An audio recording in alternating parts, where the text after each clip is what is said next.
stay fly, stay fly. A home, from a cash flow perspective, it doesn't generate cash for you. Okay. So you're going to tell me how to spend my money to empower us? Well, we don't use the term spend. We say invest. You know, everyone talks about do what you love and the money will follow. That's not true. What you should be looking at is what your skill sets are, learning how to monetize them by solving problems that already exist in the market. You're listening to The Fly Guy Show. They do everything on the fly and in such a fly manner.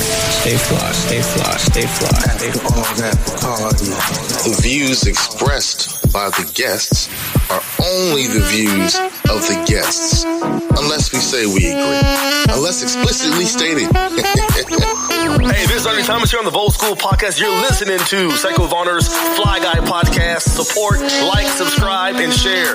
He's saying some good things. Share it. Don't keep it to yourself. Peace, beloved. Peace, beloved. Peace, beloved. It's time for the Get On Code show, where the code is empowerment. Our code is empowerment. We should be focused on doing things that will truly empower us economically, politically, spiritually, physically. And to talk about this concept of becoming empowered economically, we have the good brother Minister Zumbi, who's with us. And this good brother has a new book out that's called The Gospel of Afronomics Theology. But we're going to start off with this news breaking information. So, February 21st, which is today, 1:14, a former cop claims that there's a link between the New York Police Department, the FBI, and the killing of Malcolm X. And this is not surprising. Any of us who've studied what happened with COINTELPRO, what was happening with the Edgar Hoover administration and the FBI, and just what was happening in America in general. This is normal. We kind of expected this. I'm glad it's coming out. Thank you. Thank you, former cop, for coming out with this information. But Minister Zumbi, man, how does this connect with your book? Good evening, Brother Sekou. As I was reflecting throughout the day, with this dealing with the loss of Brother Omowale, one of the things that he talked about was, in his philosophy of Black nationalism, is gaining control over the social, political, economic, and cultural aspects of our communities. And it seems like it's been lost on deaf ears, because what we've seen is that anyone and everyone can come in and set up shop, take the financial resources out of our communities, take them to another part of town, and now we're still sitting here poor again. And you can hear Brother discuss that in his famous Ballot or the Bullet speech, where he talks about ownership, control, production, and distribution in regards to the resources we do have. And now that I'm hearing more about this so-called breaking news or breaking information, for me, it's kind of like, okay, we've known about this. Some of us have known about this for 30 up to 40 years. So what makes this so groundbreaking at this juncture? For those who may just be getting into it, okay, it's groundbreaking. But for us, we ask ourselves the question, why now? And the timing is very unique, because not only are we dealing with this, but now we also have to revisit the loss of our other warrior ancestor, Chairman Fred Hampton, with this new movie, Judas and the Black Messiah. It seems like any time that someone from an oppressed group talks about empowerment, empowering the people, all power to the people, all of a sudden it poses a threat to the establishment or the status quo. So I think these events are very interesting in terms of the timing, but they couldn't be more appropriate. I agree. It's interesting timing, but it's appropriate. But it's more appropriate that we use this time to further our interests. And, I'm all about the empowerment agenda, which is what I push. And, politically, economically, and let's go back to the economically piece. Let's kind of focus there right now. We have to do things that are in our collective interest. Have you seen Judas and the Black Messiah? I have not. Now, I will say this. When the announcement came that this movie was in production and it was finally produced, my first instinct was, I don't want any part of this movie. I'll tell you why. I had the pleasure and the privilege of meeting Chairman Fred Hampton Jr. along with Dead Prez in 2002. And my attitude was, if Fred Jr., Chairman Fred Jr., and his mother, Sister Akua, were not involved in the direction of this movie, I want no parts of it. I did get to see a few interviews with Chairman Fred where he did say that it was a struggle because he and Sister Akua, it was almost like they had to fight tooth and nail to make sure of the accuracy of what was being portrayed versus Hollywood's focus more on entertainment than accuracy. Yeah, I have to admit, I just watched it with the wifey, and even though I did, I put out a tweet earlier today saying, hey, thank you for your service to Sister Akua. I was so dismayed with the Netflix series Self-Made about Madam C.J. Walker and all the lies and the misinformation I was in that. So I was a little hesitant with watching this film, Judas and the Black Messiah, and just wondering if, are we getting another whitewash situation?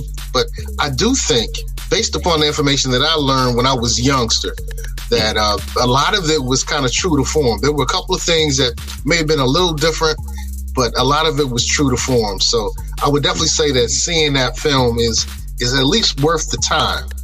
At least worth the time. But in your book, Afronomics, you describe it as a conversation, or a combination rather, of Malcolm X's philosophies, Black nationalism, and Robert Kiyosaki, Rich Dad, Poor Dad. Can you tap into that a little deeper, brother? Okay. In my economic journey, I've read basically everything in Robert Kiyosaki's Rich Dad series. I've read Think and Grow Rich. I've read the Guerrilla Marketing series. These are great books, great series.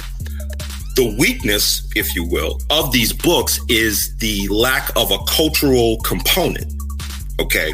It seems like we always want to talk about economics in a vacuum and not within a cultural context that is relevant and beneficial to African people. And this book itself was a 23 year journey.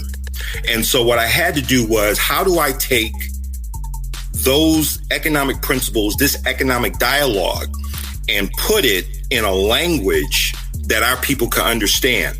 I call it the Pookie, Ray Ray, and Junebug test, is what I call it.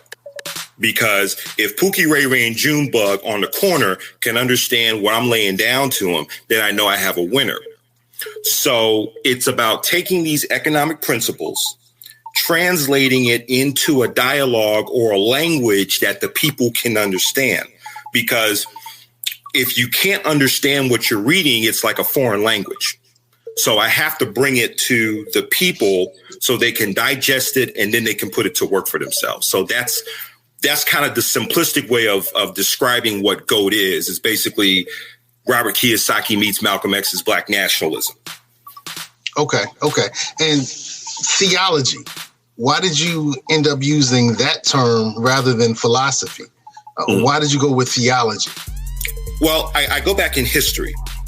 When you study some of our greatest, be it the Honorable Marcus Garvey, the Prophet Noble Drew Ali, and the Most Honorable Elijah Muhammad, what they did was they were able to use elements of the Black church as a means of using symbols that we're familiar with to bring them into their respective movements.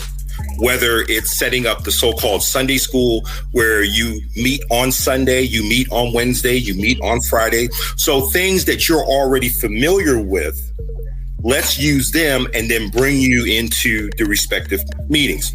For me, what I chose to do with the theology, for those of you who understand the history of radical Christianity amongst our people, there's a thing called the Black Liberation Theology. And so all I did was add economics to it and says, do we have an economic liberation theology that is ours that we can practice on an everyday basis? If we're practicing our respective spiritual practice, be it Christianity, Islam, or Judaism, then how can we create an economic gospel that we can practice on an everyday basis? So it's just taking things that we are already familiar with and repackaging them in an economic format. Ashe. I love it. I grew up in a household that was based in liberation theology. My father was a Christian pastor. He was also a Black nationalist. Okay. And so we had a really interesting combination of looking at, the canonized Christian Bible, the concepts, and then also looking at things that were going to liberate with, liberation theology.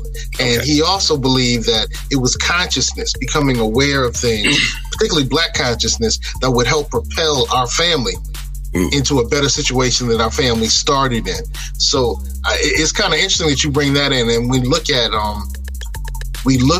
Noble Drew Ali and, what he did with early on with, the Moorish Science Temple. Actually, it was the Moorish Temple of Science first, as we know. Then it became the Moorish Science Temple. He was also a adept student in Kemetic thought.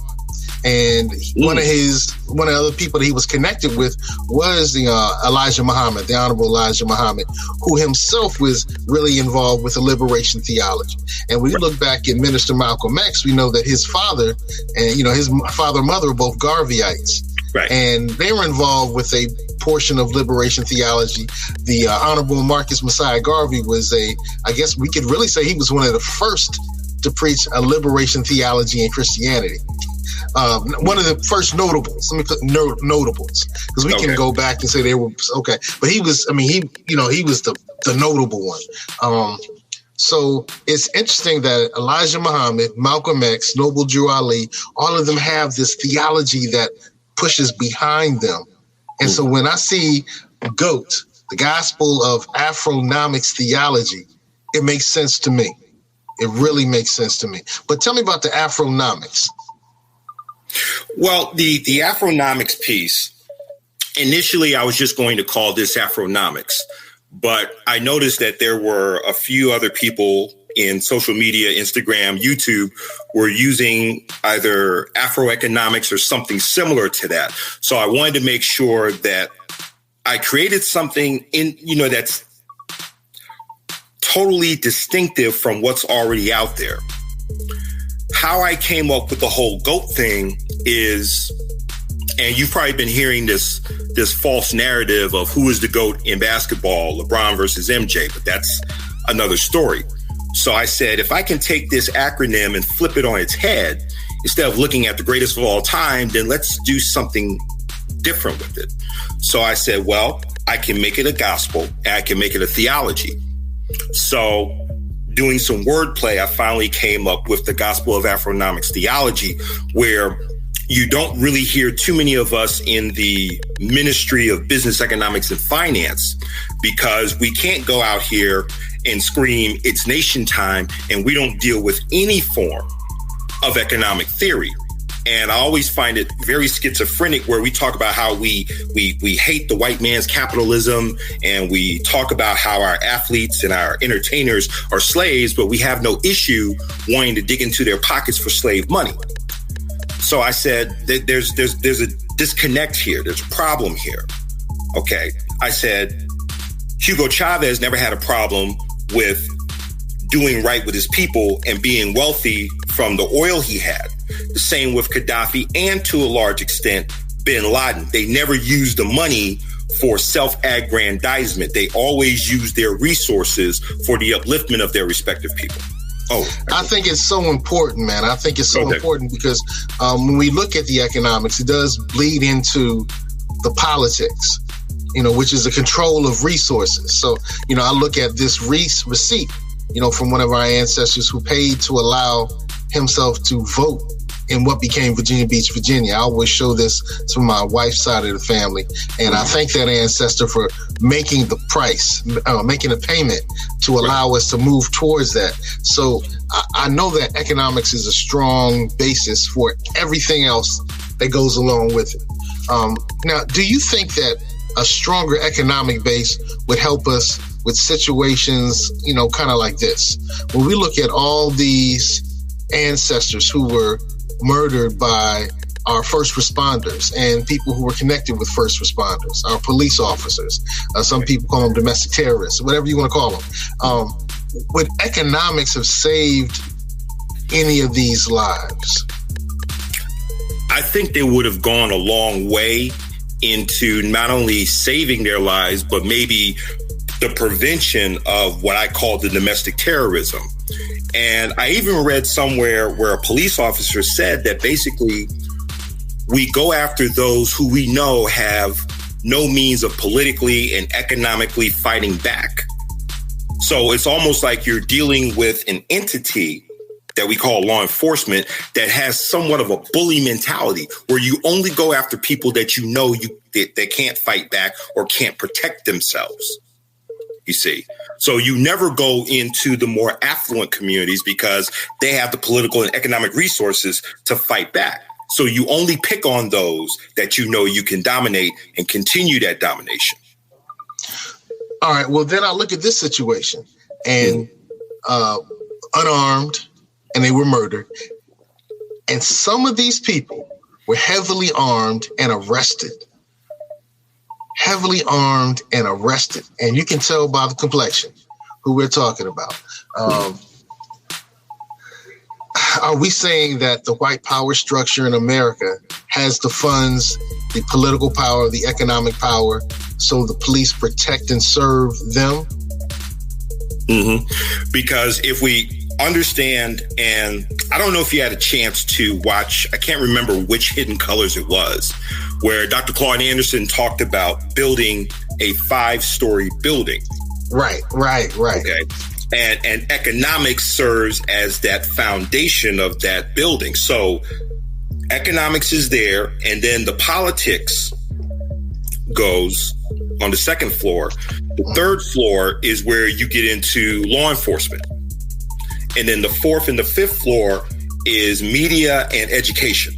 Okay. But everything needs a very strong, viable economic base. I want to give you an example of how powerful an economic base can be. You're familiar with the old corporate raider T. Boone Pickens? Yeah. All right. Now, to show you the power of economic muscle, he was a graduate of Oklahoma State University. And as an alum, he was seeing that the football team wasn't doing too well. So T. Boone Pickens, he sits down with the athletic department or the people at Oklahoma State University. He pulls out a checkbook. He writes a check, not to the university, not to the athletic department, but to the football team. He cuts a check for $170 million. Okay. So we have to understand, we can get out here and shout and protest and scream Black Lives Matter or whatever, but who's going to write the check that can change policy and dictate policy? Honorable Elijah Muhammad always says that politics without economics is symbolism without substance. Let's get into this book, brother. Let's get into this book. I'm just tweaking over here. I'm just tweaking. All right, man. So yeah, let's get to the bricks of it. So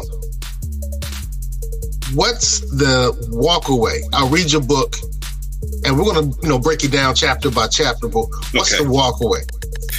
The walkaway is, I want to give you a cultural framework of how to approach economics. I want the people to be able to look at the business, economics, and finance through what I call an African-centered lens or an African-centered paradigm. Because too many times there are those of us who have the cultural paradigm, but no resources to express it.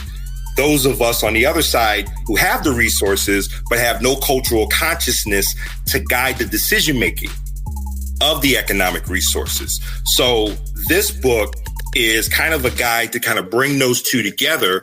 And when you do receive any type of windfall, be it in a one-shot deal or on a recurring basis, you now have a cultural framework that can guide you into making more appropriate and more beneficial decisions with your financial resources.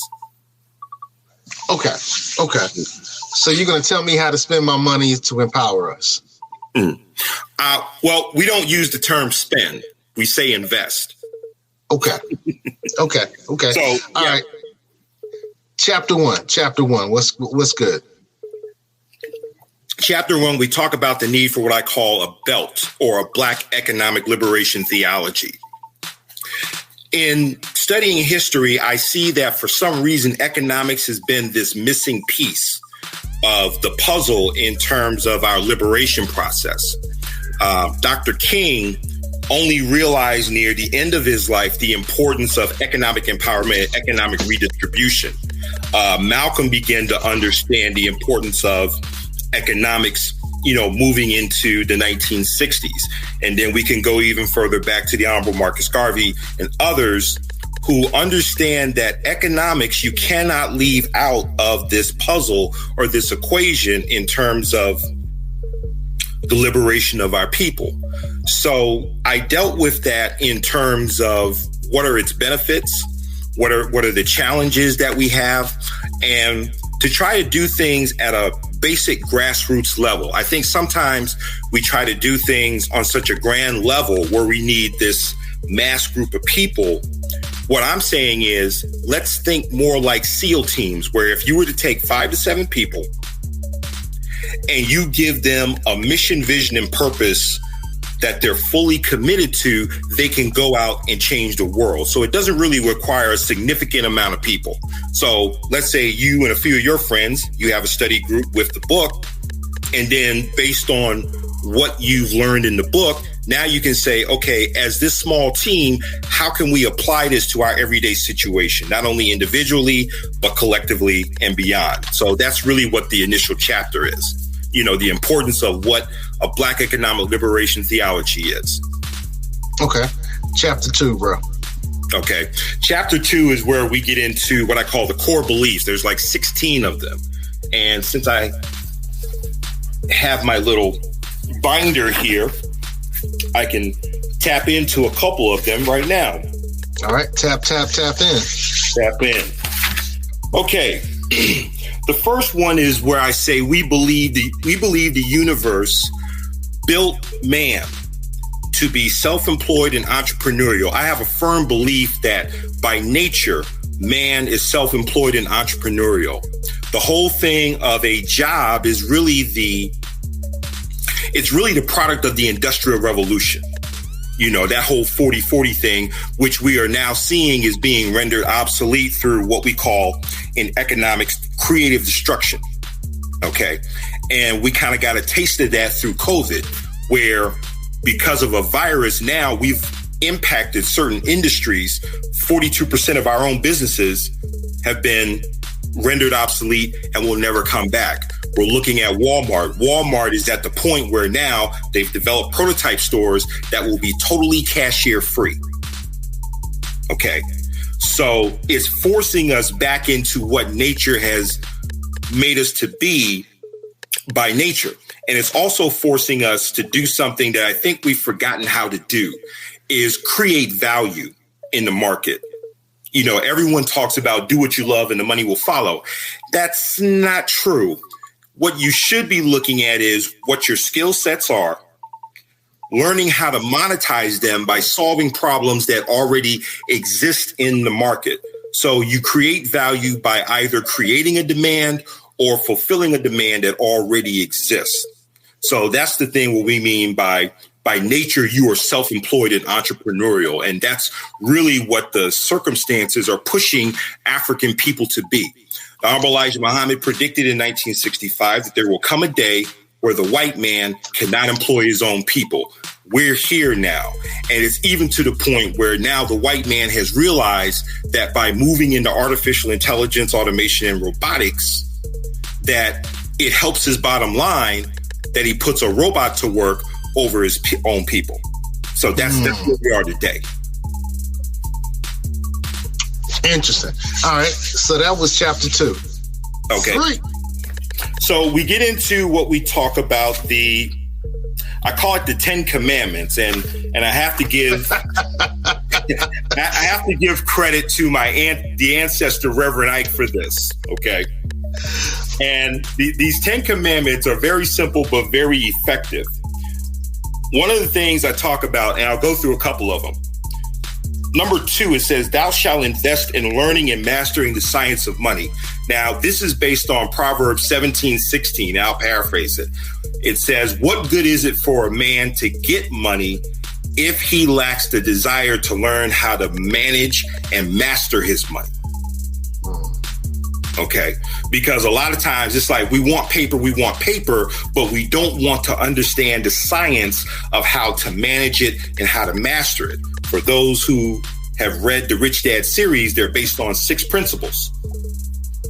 The first principle is the rich don't work for money. And a lot of people struggle with that because all they know is working for money. Okay.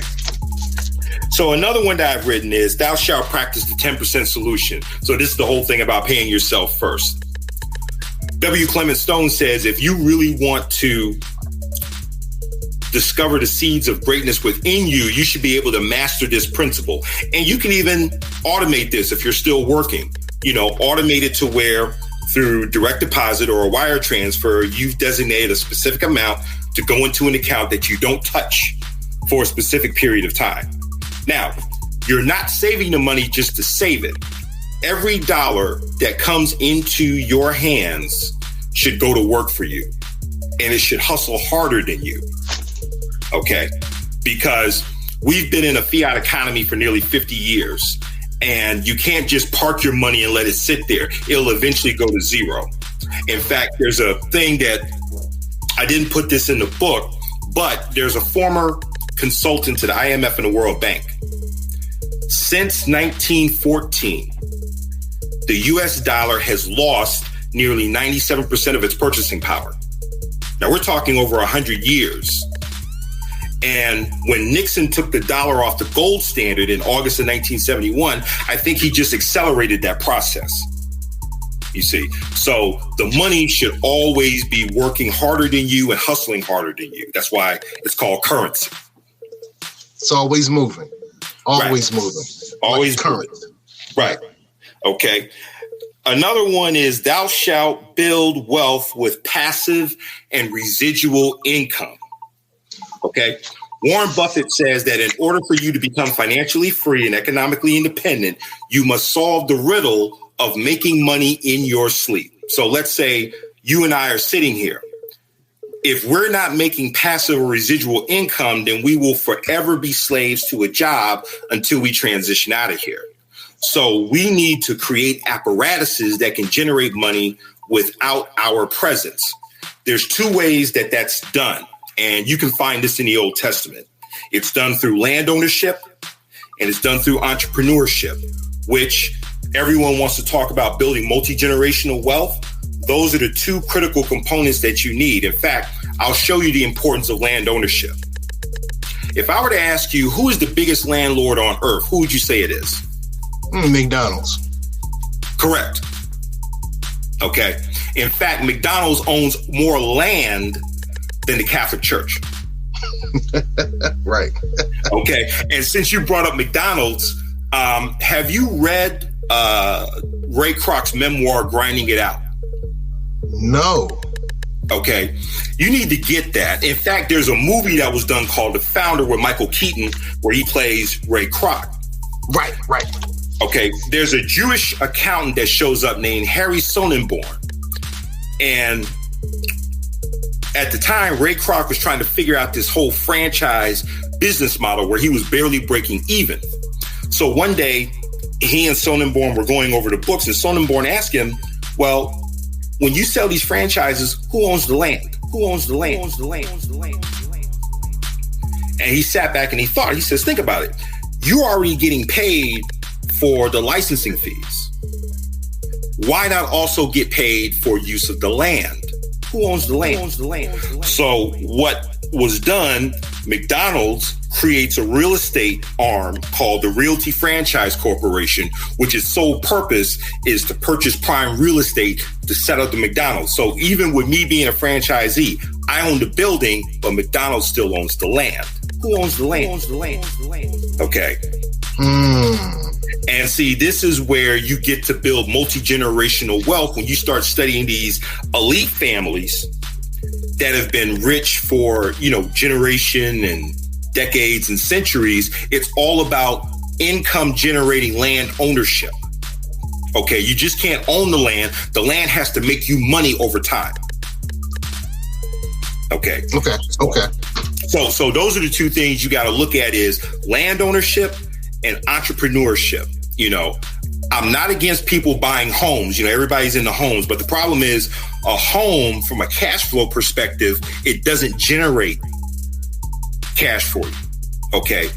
It's more capital gains. And that's really based on the whims of the market, external.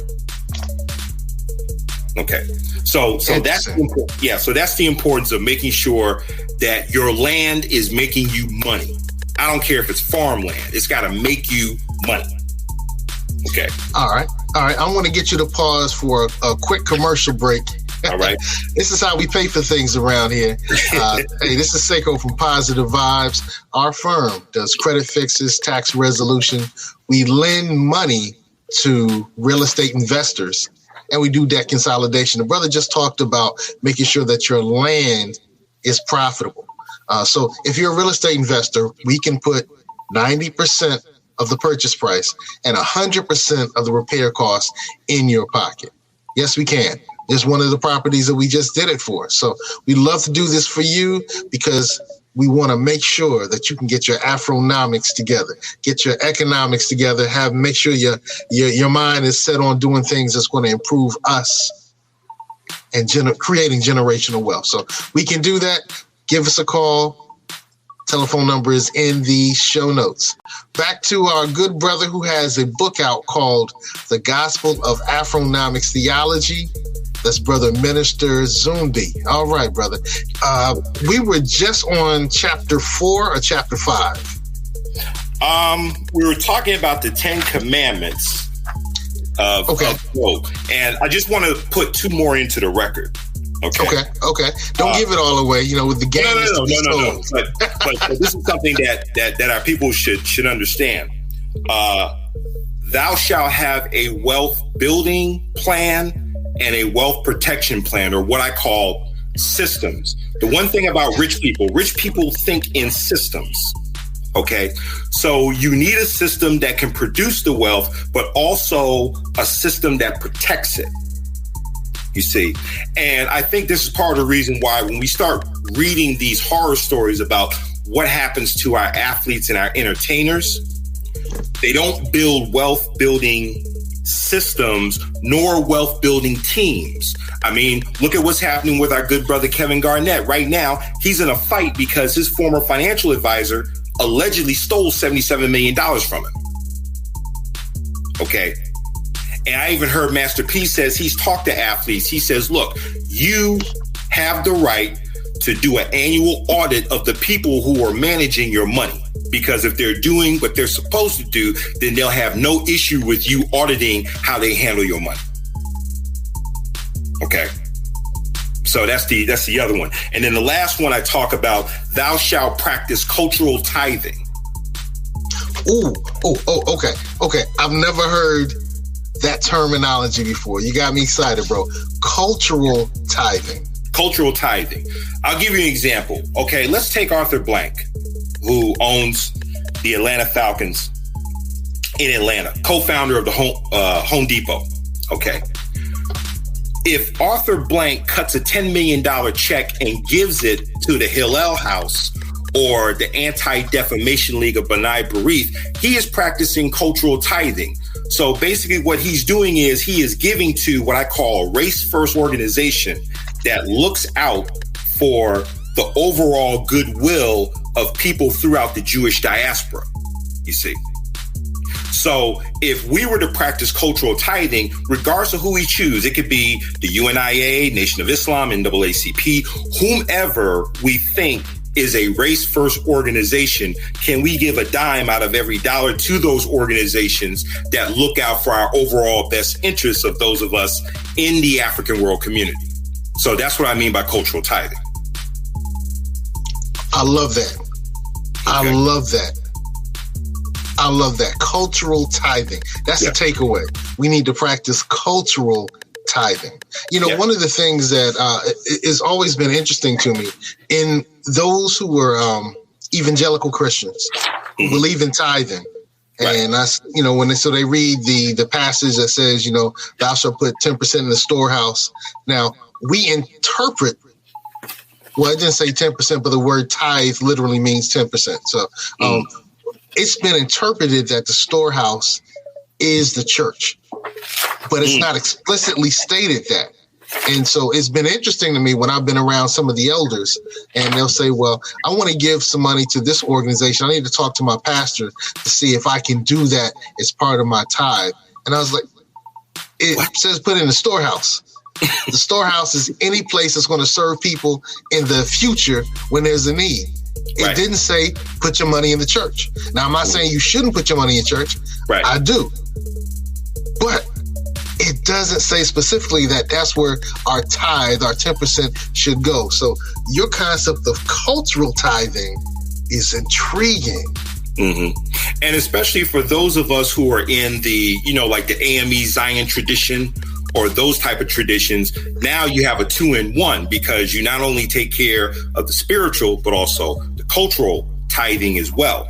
And like you said, it should be a place that looks out for the greater good of those in the African world community. And we know that the AME Zion tradition has a history of doing that. Intriguing. You know. Oh, man. And to give you another example, for those are our brothers and sisters in the Nation of Islam, when Honorable Elijah Muhammad came with that 3-year economic program, that is a form of cultural tithing. And he runs that down, for those of you who have Message to the Black Man, he runs down that economic blueprint to tell you how you should organize your money. We don't say budget here in the Gospel of Afronomics Theology. We say we organize our money because we are the ones who are dictating policy to the money and not let the money dictate policy to us.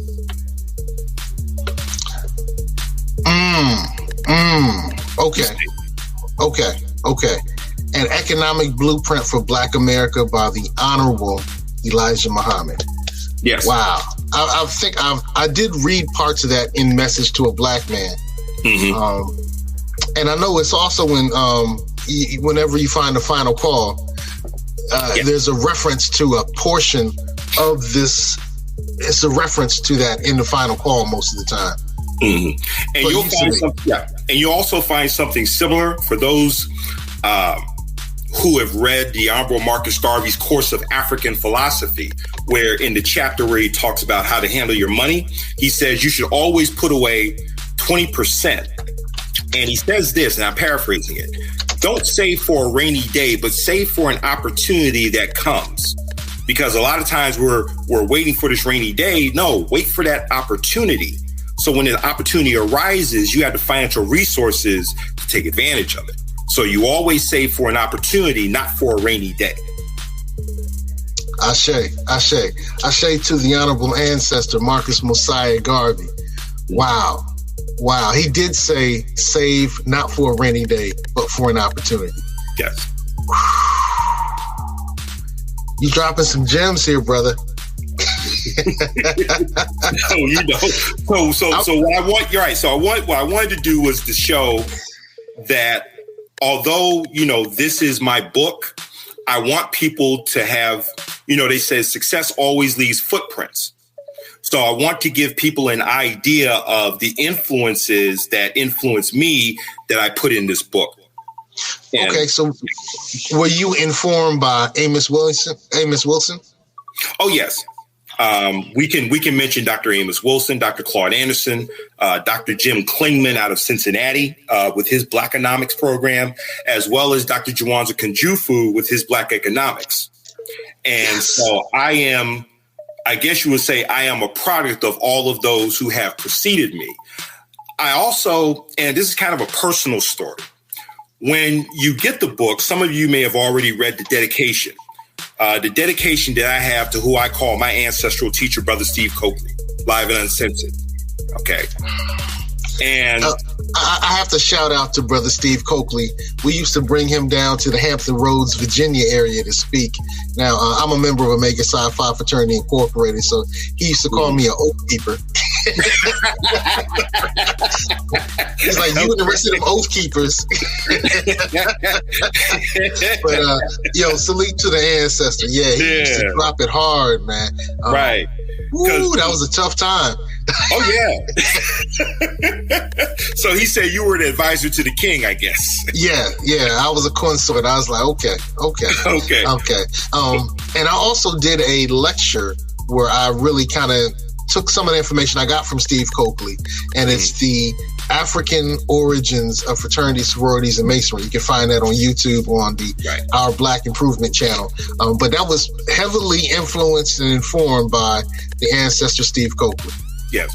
And the reason why I made the dedication to him was because, having had a chance to walk with him and interact with him, what I noticed is that too many of our scholars, too many of our activists have left this planet in poverty, hunger, and want. Okay. Where we didn't take the time to create an economic base for them to be able to do their work without stress and struggle, which is why I am totally against bootlegging of any sort. Okay, because I can't come to you as a brother in the spirit of my yacht and then cut your throat and drink your blood for money. Okay, so in the gospel of Afronomics Theology, it's not only about resources, but it's also about principle. You see, so we can't just be all about the Benjamins if we don't have wise counsel within us and outside of us to teach us how to make the Benjamins work for us. There's new technology that's out now. If Brother Coakley and Dr. Amos Wilson, Dr. Clark, and others were here, would we be able to plug their knowledge into this new technology to where they can disperse it and earn the type of residual and passive income that they truly deserve? Well, I think it's happening now when you look at podcasts and show like Earn Your Leisure. Right. They were just on the Breakfast Club. They have a great one. There's a sister named Ashley Fox who has a wonderful platform called Amplify. And then there's a couple of other ones. There's a sister, her last name is Rich. I think her name is Denise Rich. Hampton University graduate who created a game that's an app. It's an app on your phone. It's a game that teaches financial literacy and investing. So I think, what's kind of interesting is the information that our ancestors left us is now becoming action points for some of us, but far too many of us. Okay. It's becoming action points, and it's up to people like you and I and your wonderful book, G.O.A.T. And I'm starting to think, man, just listening to you, man, the terminology of G.O.A.T. must be applied to you and your book, brother. I appreciate it. I say to that. Ashe. Did we go through all the chapters? Because I stopped you on Coakley. Well, the reason why I brought up the whole thing with Brother Coakley was,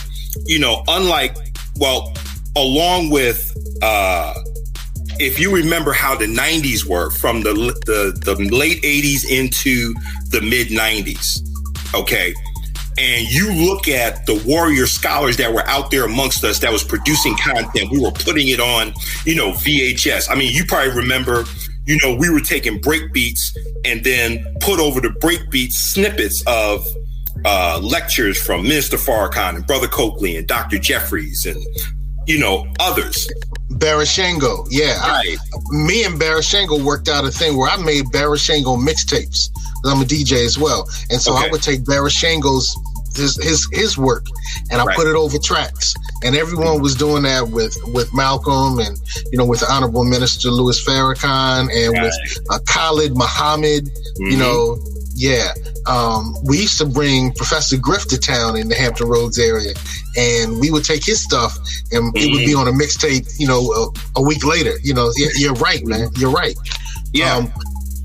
And you mentioned Dead Prez. I want you to finish your thought, but then I want you to talk about the connection you have with Dead Prez. They're my favorite hip hop group. Okay. Well, going back into the 90s, I was talking with a couple of brothers who are friends of mine in the nation, and they were anticipating this book, and now that it's out, one of the questions I always ask them is, I said, think about this, brothers.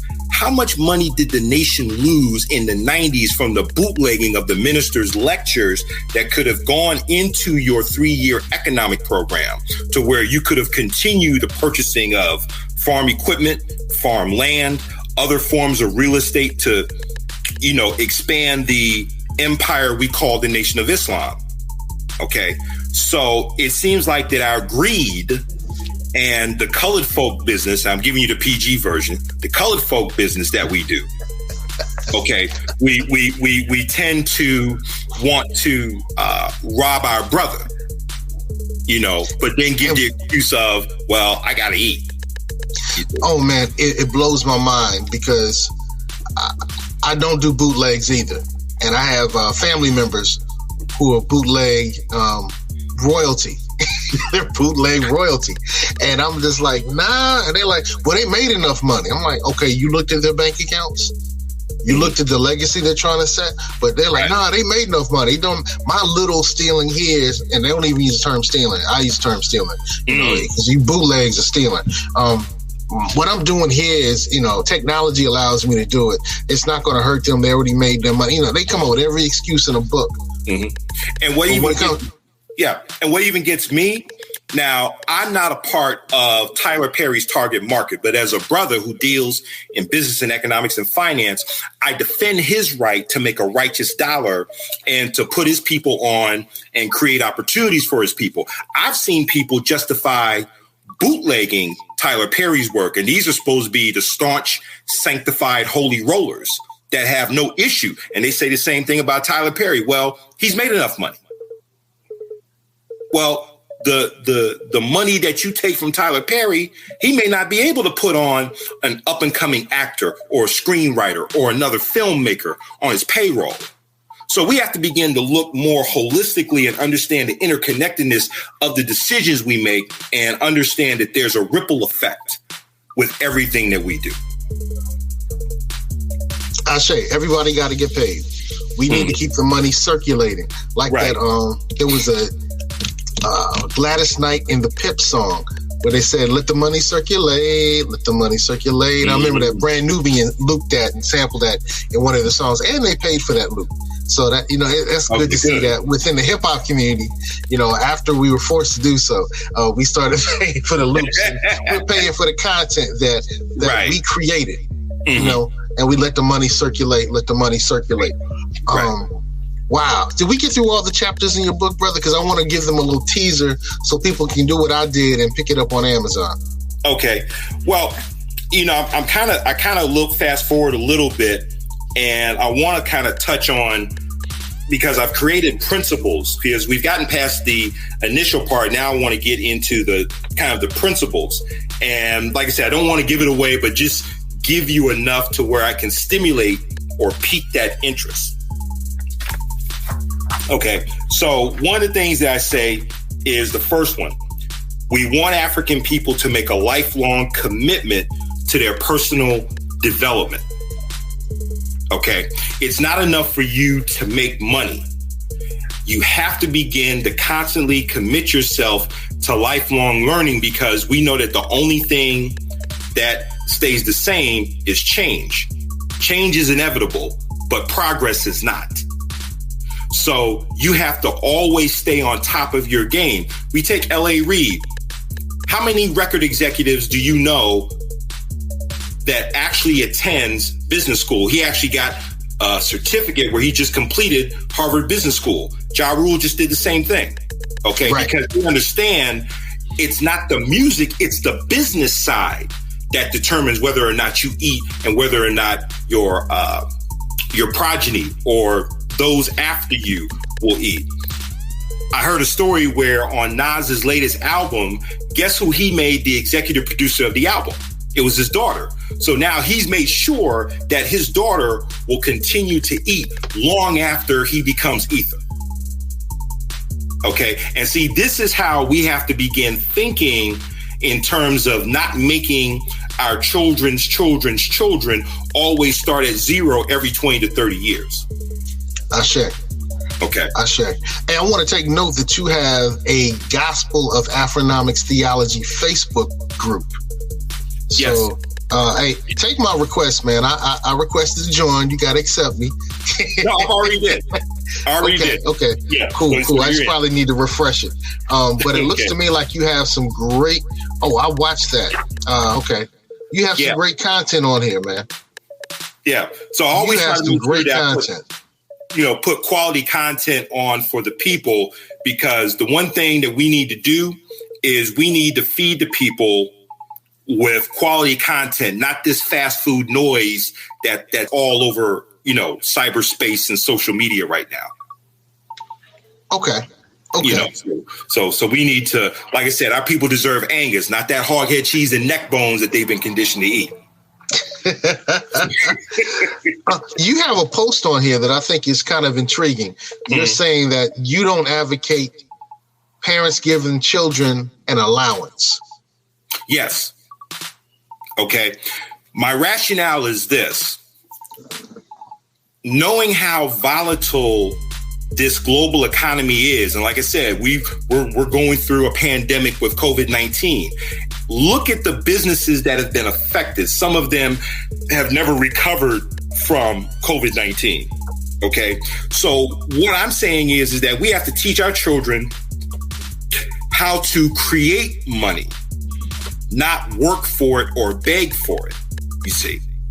So if we teach our children how to create money, and that's why I kind of feel bad, because you and I growing up, we always had the lemonade stand. We always had the paper route, other things that we can do to create money by providing value in the market. And that's what we need to start teaching our children to do, is to produce products and services that enhance the quality of life. So that's why I said we need to learn how to create money, teach our children how to create money instead of work for it or beg for it. So that's a subtle mind shift, but it's a powerful one. Okay, I like that. And tell us about Liberty Hall Media. And salute to everybody in New York. I'm originally from Brooklyn. I want to salute all my Brooklynites. Brooklyn is a blood type. And I'll leave it at that. Tell us about Liberty Hall Media. Liberty Hall Media, and for those who are familiar with the name Liberty Hall, is the meeting group of the UNIA under leadership of the Honorable Marcus Garvey. It's a multimedia company where what I wanted to create is to develop products and services in the areas of self-help, business, entrepreneurship, personal development. Because a lot of times, everyone talks about, well, we need to have personal responsibility. Well, there's one problem. You can't expect someone to practice personal responsibility if they've never been personally empowered. Okay. See, that seems to be that missing piece of the puzzle. If I'm not empowered, then how do you expect me to make responsible decisions? All right. So if I don't know any better and I'm feeding my children off of McDonald's and Burger King and churches and Publix, but I've never been empowered with what proper nutrition is, then what else do you expect of me until you've empowered me with the proper information so I can make better choices for my family? You see, so in order for me to be personally responsible, I have to be personally empowered. And that's what Liberty Hall Media Group is focusing on, empowering people to make more responsible decisions. Okay. Yeah. Wow. Wow. Let's talk about the book one last time before we tap away. Gospel of Afronomics Theology, a 21st century blueprint for Black economic power. Look, we have about 6 minutes left. What are some last final things that we can say about this beautiful book of yours? One of the things that I did with the book is, and I probably don't do it overtly in the book, but we have to start attacking certain sacred cows, if you will, that people buy into. Okay. Going back to when Richard Nixon took the dollar off the gold standard. Okay. The money rules that worked prior to 1971 don't work today. And so I had to make sure that what I put in this book was relevant for the 21st century and beyond. You know, I have a friend who's originally from Cape Town. He's in the boogie down Bronx. And what he told me was when he began reading the manuscript of it, coming out of an apartheid situation, two of the things he said he struggled with before he finally caught on with it. He struggled with paying himself first, and he also struggled with making his money work for him, because he came out of a situation where he always had to work for money.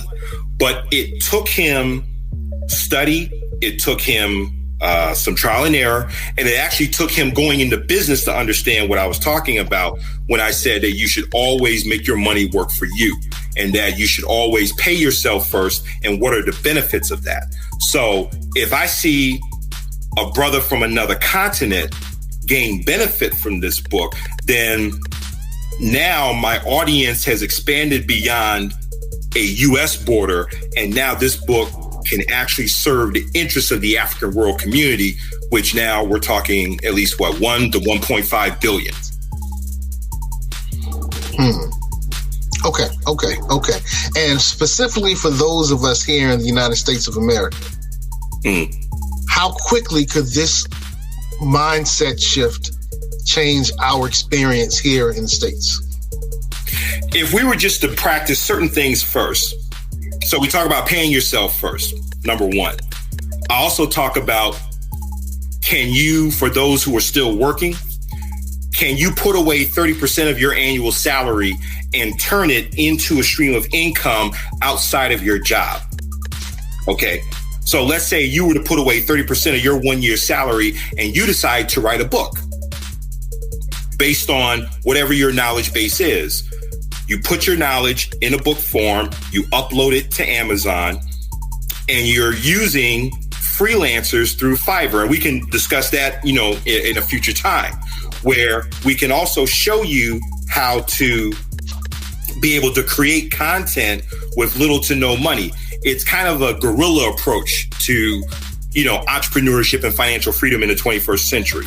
So there are things you can do in this book to where you can have short-term and long-term success. Okay, because I know how hurting a lot of our people are. And the main thing is to get you to just start doing something to build momentum. Okay. Yeah. In our last few moments, I need to do another shout out to one of our other sponsors. We've learned that what you put in your body is important, but what you put on your body is equally as important. So you need to make sure that you have healthy for your body, health and beauty aids. So go to commonsenseforyou.org. That's commonsenseforyou.org for those healthy health and beauty aids. For instance, we've learned that teeth, when you're looking at brushing your teeth, toothpaste is great for cleaning, but it's not great for your body.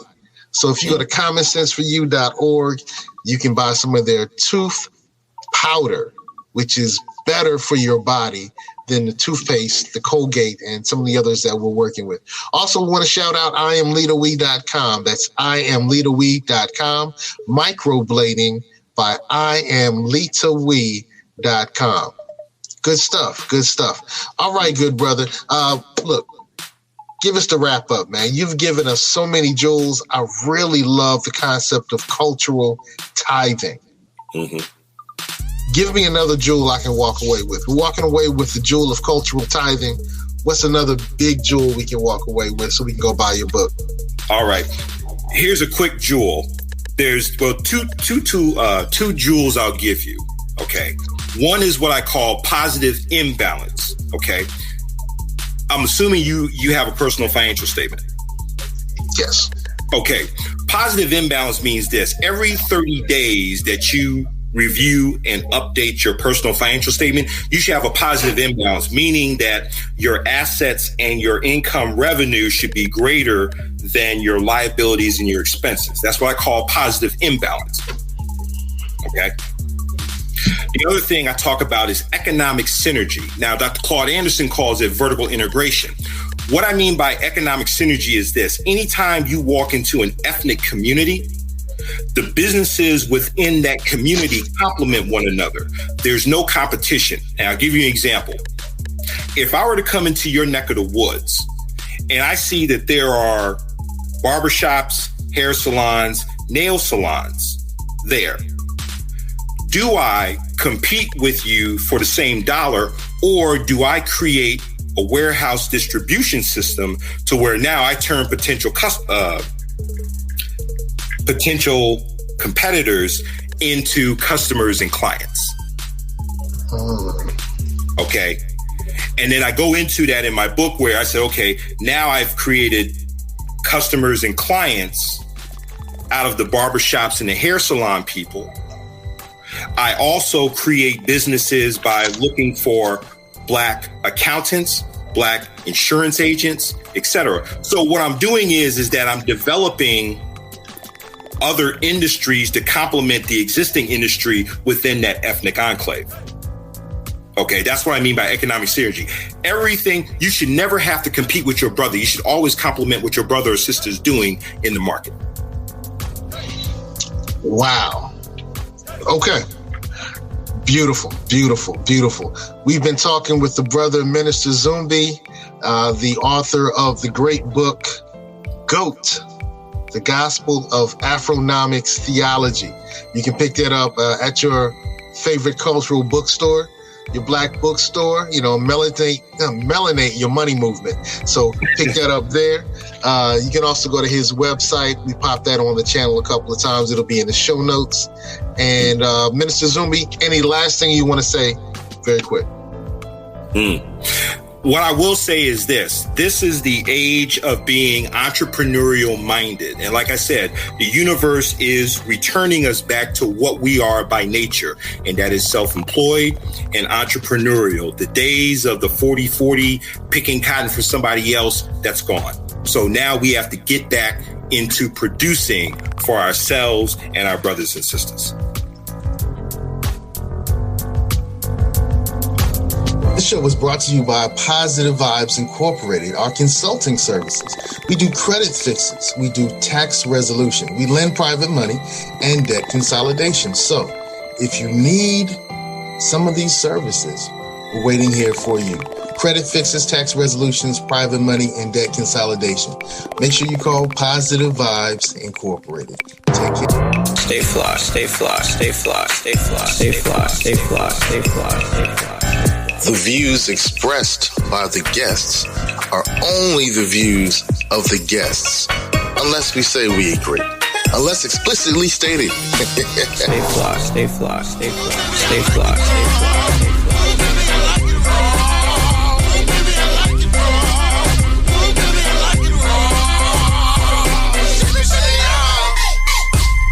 Stay conscious. Stay fly.